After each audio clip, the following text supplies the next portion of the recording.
વાવા તાલુકાના કલમવિહીર ગામમાં કોદમાળ જૂથ પાણી પુરવઠા યોજના હેઠળ નિર્માણ કરવામાં આવેલું કૂવાનું પાણી દૂષિત થતા છેલ્લા 2 થી 3 મહિનાથી સ્થાનિકો આ પાણી પીવા માટે મજબૂર બન્યા। આવું દૂષિત પાણીને લઈને સ્થાનિકો દ્વારા અનેકવાર વહીવટી તંત્રને રજૂઆત કરવામાં આવી છતાં તંત્ર ઘોર નિંદરમાં છે। આહવા તાલુકાના કલમવિહીર ગામ ખાતે કોદમાળ જૂથ પાણી પુરવઠા યોજના અંતર્ગત 2 કૂવા બનાવવામાં આવ્યા અને આ કૂવાના પાણીથી સ્થાનિકો પોતાની તરસ છિપાવતી હતી। આ કૂવા સ્થાનિકો માટે ખૂબ જ લાભદાયી બન્યા હતા, પરંતુ છેલ્લા 2 થી 3 મહિનાથી આ કૂવામાં ગંદુ અને દૂષિત પાણી થયું હોવાથી સ્થાનિકો માટે અન્ય કોઈ પણ વૈકલ્પિક પાણીની સુવિધા ન હોવાથી લોકો આ ગંદુ અને દૂષિત પાણી પીવા માટે મજબૂર બન્યા। વહીવટી તંત્રના અધિકારીઓ પણ આ મામલે કોઈ પણ પ્રકારનું ધ્યાન આપતા નથી। મારા ગામનું નામ કલમવિહીર। અમને છેલ્લા 2 મહિનાથી અમારા ગામમાં ગંદુ પાણી આવતું છે તે અમે પીએ, જે ઢોર લોકો પણ પીએ અને બાળકોને પણ એ જ પીવડાવીએ। તેથી અમે બીમાર પડીશું તો કોણ એની જવાબદાર લેશે?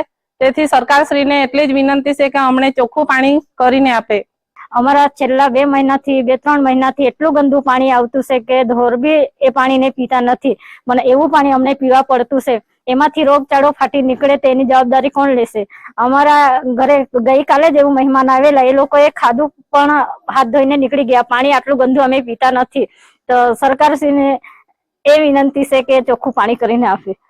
કોદમાળ ગામમાં 2 દિવસ પહેલા જે ફરિયાદ ડોળા પાણીની ફરિયાદ હતી એમાં અમને તરત જાણ થતા અમે 3 મુલાકાત કરેલ છે અને ત્યાં ગામવાળા જે આપણે ડેમ હતો એમાં માછલા પકડવા માટે કૂદી પડ્યા હતા અને એને લીધે પાણી ડોળું થઈ ગયેલું હતું। તે અમે તરત જ એક્શન લઈ પાણી જે શુદ્ધિકરણ માટે જે કરવાનું થતું તે કરીને હાલમાં સ્ટેબલ કરીને પછી સમમાંથી પાણી પુરવઠો સપ્લાય કરવામાં આવે છે હાલમાં। કૂવામાં આવતા દૂષિત પાણીને લઈને સ્થાનિકોએ અનેકવાર પાણી પુરવઠા વિભાગના અધિકારીઓને રજૂઆત કરી છે, તેમ છતાં કોઈ પણ અધિકારી સ્થળ તપાસ કરવા સુદ્ધા આવતા નથી। ક્યાં ગઈ સરકારની વિકાસ ગાથા કે અધિકારીઓના પ્રતાપે અનેક ગામોમાંથી આ જ સ્થિતિ ઉદ્ભવી છે। આ તો માત્ર ટ્રેલર હતું। ગામ ખૂંદવામાં આવે તો અધિકારીઓના પરસેવા છૂટે એવી સ્થિતિમાં લોકો મજબૂર છે। ડાંગ વહીવટી આ ગંભીરતા સમજે અને આવા અધિકારીઓ વિરુદ્ધ યોગ્ય પગલાં લેશે તો જ શાન ઠેકાણે આવે।